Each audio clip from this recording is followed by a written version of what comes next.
I found this really cool book recently where this woman, Bronnie Ware, talks about some of the conversations she had with some elderly before they were gonna die. She discovered the 5 regrets of the dying. It's really hard to talk to people who are about to die, especially about the regrets. That can be a really sensitive topic, but it can also provide us so much value and insight, some of the most important wisdom we can get for the rest of our life. Personally, I've struggled with the language barrier between me and my grandparents and me and a lot of the elderly people in my family. Because we don't speak the same language, I haven't been able to hear the wisdom and the life lessons from them. But Bronnie Ware brought these unspoken lessons to life, and I'm gonna go over all of them in this video. The last one really struck a chord with me. And if you enjoyed these types of videos on serious life advice and self-improvement, go and hit the subscribe button and let's get into the regrets. The first regret is that I wish I had the courage to live a life true to myself, not the one expected of me. Bronnie Ware had a patient named Grace with this exact regret. Grace said, "Why didn't I do what I wanted? Why did I let him rule me? Why wasn't I strong enough?" She was talking about her husband. But I think for most of us, we can relate to this for our parents and a lot of societal expectations of what we need to be. I recently graduated college, and instead of getting a job, I decided to pursue YouTube and making these videos. I have more traditional Indian parents who really wanted me to get a job. This has created some tension in my household. And I'm not gonna lie,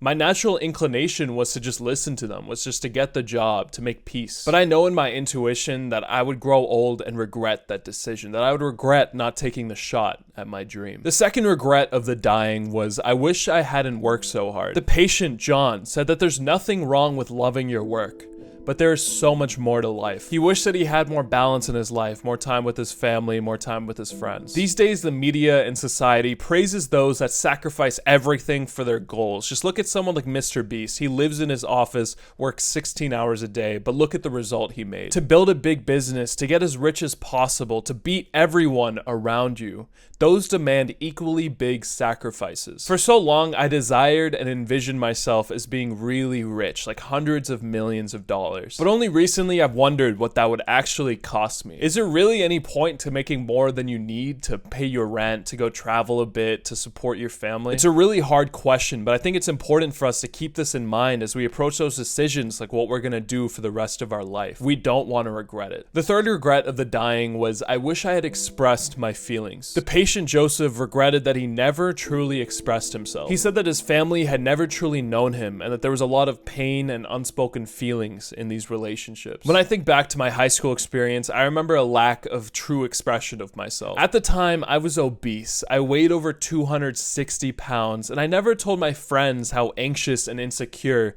me being that overweight made me feel. It was only after 3 years of anxiety cycles of binge eating, getting fatter and fatter, that I finally told one of my friends everything that was on my mind. Funny enough, his reaction to me telling him everything that was on my mind, to me truly expressing myself, actually helped me lose the weight, and I'd started my journey at that moment. I felt authentic and heard for the first time in so many years, and it really cleared up my mind and allowed me to actually take action. The fourth regret was, I wish I had stayed in touch with my friends. The patient named Harry regretted not prioritizing relationships outside of his immediate family and work. He said that in challenging times, these types of friends can be really good to lean on. This resonated with me a lot. My parents grew up in India and really didn't have much relationships growing up outside of their family circles. My dad has 9 siblings, my mom has a couple, and so they stuck to their family, and that was the values that were driven in them by their parents. As I grew up in America and I started to make friends like you normally would in elementary school and middle school, my parents were kind of against it. They were hesitant when I wanted to go hang out with my friends, when I wanted to go on a sleepover. But thankfully, I still built these relationships, and I found solace in a lot of these people. I remember when I went into high school, if I didn't meet that group of friends that I had, I would have stayed playing video games. I would have stayed very introverted. These friends that I met in high school pushed me out of my comfort zone and made me a lot more extroverted. The final regret of the dying, which struck the biggest chord in me, and is also partly the mission of this YouTube channel, is I wish I had let myself be happier. The patient named Rosemary admitted that she never let herself be happy. She said, "It is easy to think that happiness depends on something falling into place, when it's the other way around.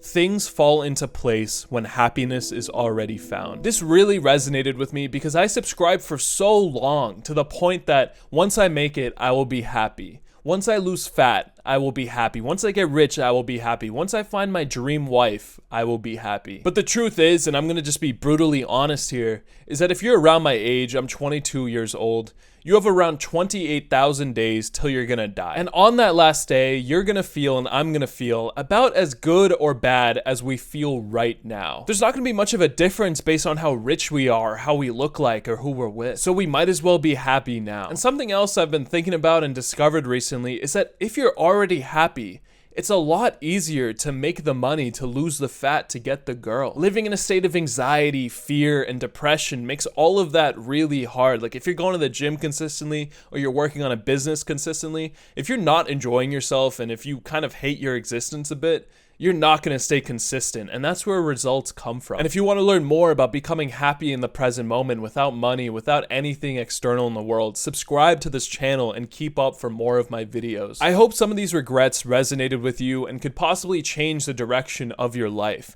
And if you know any elderly people or you have any experiences of your own, put them in the comments below if you think they'll be helpful. And while you're there, why not hit the like, subscribe, and notification bell, and also watch this next video.